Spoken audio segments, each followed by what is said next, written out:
कहानी अपनी तुलना दूसरों से न करें।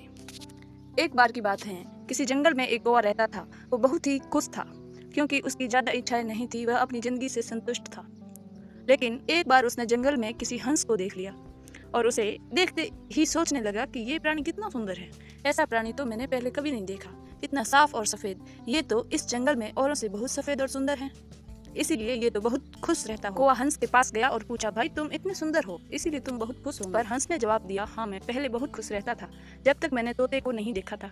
उसे देखने के बाद में मुझे लगने लगा कि तोता धरती का सबसे सुंदर प्राणी है। हम दोनों के शरीर का तो एक एक ही रंग है।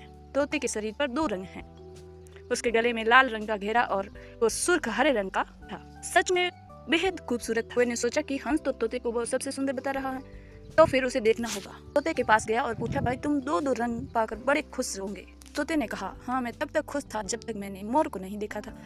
मेरे पास तो दो ही रंग हैं, लेकिन मोर के शरीर पर तो कई तरह के रंग हैं। अब कौवे ने सोचा, सबसे ज्यादा खुश कौन है, ये तो मैं पता लगा कर रहूंगा, इसलिए अब मोर से मिलना ही पड़ेगा।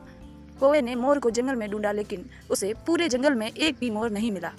ढूंढते ढूंढते वह चिड़ियाघर में पहुंच गया तो देखा मोर को देखने बहुत लोग आए हुए हैं और उसके आसपास अच्छी खासी भीड़ है।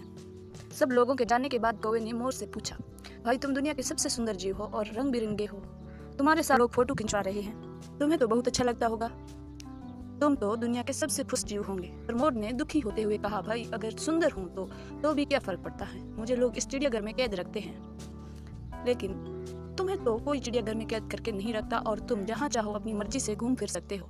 इसलिए दुनिया के सबसे संतुष्ट खुश जीव तो तुम्हें होना चाहिए, क्योंकि तुम आज़ाद रहते हो। कौवा हैरान रह गया क्योंकि उसके जीवन की अहमियत कोई दूसरा बता गया। दोस्तों, ऐसा ही हम लोग भी करते हैं।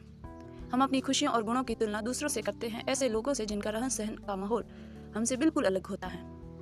हमारी जिंदगी में बहुत सारी ऐसी चीजें होती हैं जो केवल हमारे पास हैं, लेकिन हम उसकी अहमियत समझकर खुश नहीं होते। दूसरों की छोटी खुशी भी हमें बड़ी लगती है, जबकि हम अपनी बड़ी खुशियों को इग्नोर कर देते हैं।